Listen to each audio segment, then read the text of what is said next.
All right, guys. Today we're going to look at Unit 7, Lecture 1. And I think the way that they had it broken up before, it was actually part of Unit 6, but it doesn't really affect you guys too much. This one is on John F. Kennedy, and ultimately we'll talk about his presidency a little bit, which was short, and then the assassination. So let's take a look at those notes. So you guys will remember in 1960, Kennedy defeated Richard Nixon to win the presidency. It was a very close election. Kennedy won by about 120,000 votes in the popular vote. And so he wins by a very, slim margin.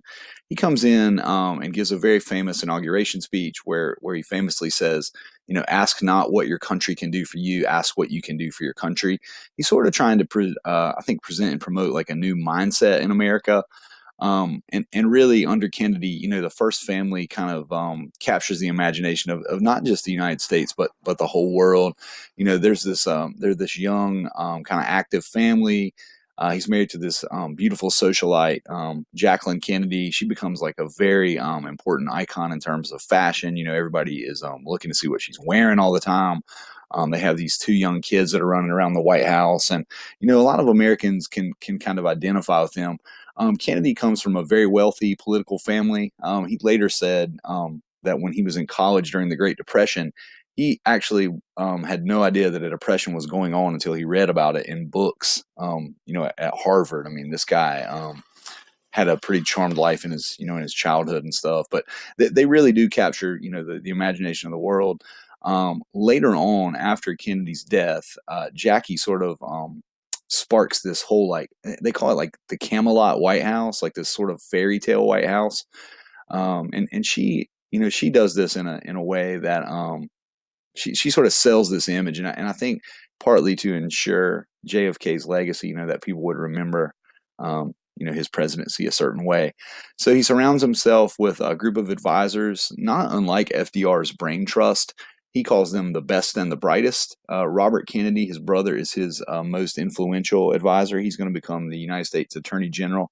And ultimately, Robert is going to be assassinated as well. So this family has certainly seen its share of tragedy over the years.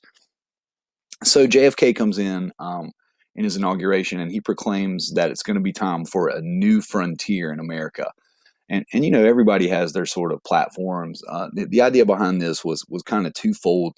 One was to sort of eliminate poverty, prejudice, promote education and science, and ultimately space travel. And so he, of course, as you guys saw in the video that we watched about the Apollo program and the NASA program, one of his main goals was to try to get Americans to the moon by the end of the 1960s. So again, the New Frontier is his program to eliminate poverty and to explore space. Part of this is the idea of medical care for elderly people, urban renewal, educational aid. He does face a lot of resistance in these anti-poverty social programs, particularly obviously among more conservative Republicans and then with Southern Democrats. In fact, Mississippi and Alabama's electors refused to cast their ballots for him in the election of 1960, which made things a lot closer. And because the election was so close, he really lacks a big political mandate. If half the country opposes everything that you're going to do, you're going to have a hard time getting a lot done. And so we see that with JFK, and ultimately, he sort of politically has to play it safe in terms of the things that he can do. So he has these ideas for a new frontier. It's just hard for him to get those things through Congress and sign off on them.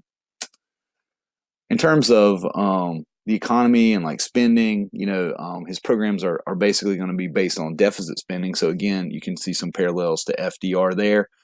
He does boost military spending by 20%. Part of that, is tensions in the Cold War. Remember that Kennedy is the president during the Cuban Missile Crisis, so this is certainly, the peak of those tensions. He also creates an organization called the Peace Corps.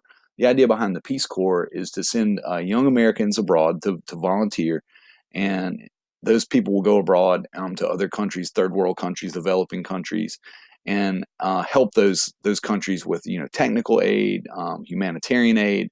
So it's really a twofold thing. One is the goodness of doing these things and actually helping to combat poverty and help people, And of course, the other one I think is, from the United States PR perspective, promoting these kind of friendships abroad, especially in developing places, is a good move politically. During the Cold War, it makes America look like a more friendly kind of power, and I think there is, some of that behind it as well. He also forms an organization with Latin American countries called the Alliance for Progress, and the idea of that is to offer technical and economic aid to those developing countries. Again, I think it's a nice program. That the cynic in me says that a lot of this is driven by Cold War mentality and the idea to win like hearts and minds, so to speak, to keep those countries in our camp and away from the Soviets. So by 1963, we see JFK starting to focus on more domestic issues. He starts to push for civil rights in the South, which is going to lead to some controversies. Very supportive of the work that Martin Luther King and people like him are doing in the Deep South. And we'll get more into this when we talk about the civil rights movement in the next unit. But he also introduces a civil rights bill. It's a very comprehensive bill. He is unable to push this thing through Congress prior to his death, but we are going to see Lyndon Johnson sign Kennedy's civil rights bill into law in 1964, and that will become the most comprehensive civil rights bill that the United States ever passes. So, in a way, although Kennedy doesn't sign off on the bill, you could certainly see civil rights as a huge legacy of his, given that he's the one who introduces the bill to Congress. In terms of space, again, we sort of looked at some of this when we watched the documentary When We Left the Earth. But in 1962, Kennedy had challenged Americans to become the first country to reach the moon. Certainly in terms of the space race, the moon is the ultimate kind of target. And to beat the Soviets to the moon was a major, major goal for the United States space program. So just a few names to know in terms of the space race. Excuse me, just had to get a sip of my coffee there. Alan Shepard becomes the first American to go into space in 1961. And then we see in 1962, John Glenn becomes the first American to orbit the Earth. So Glenn is the first to go into orbit and actually go around the Earth. The Apollo program, which they call the Moon program, finally achieves its goal of landing a man on the moon. That's July 20th of 1969, and Neil Armstrong becomes the first man to walk on the moon. So there's some subsequent trips to the moon after this, but Armstrong's a name you want to know in terms of being the first person to step onto the lunar surface.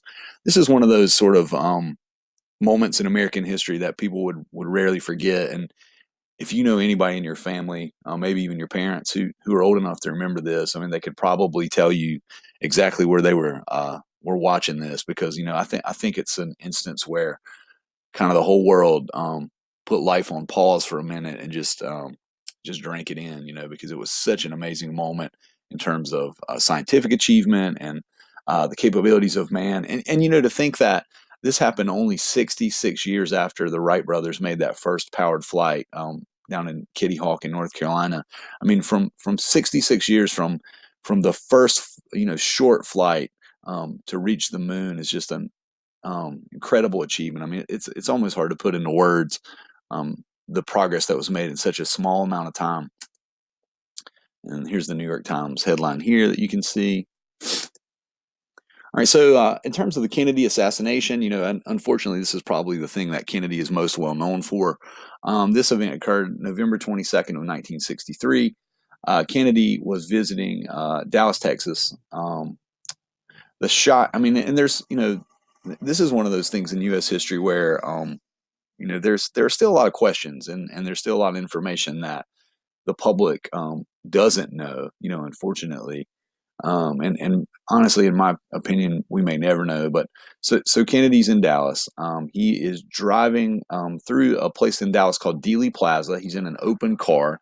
He's with the governor of Texas, John Connally, who is sitting in the front seat of the convertible. Of course, Kennedy and his wife, Jacqueline, are sitting in the back of the car.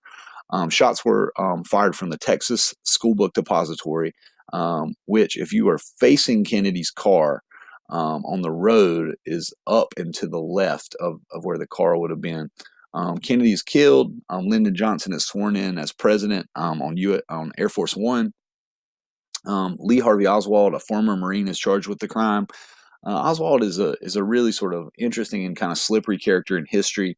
He was a communist. He was very pro-Cuba. In fact, he was arrested handing out pro-Cuban literature in New Orleans only 3 months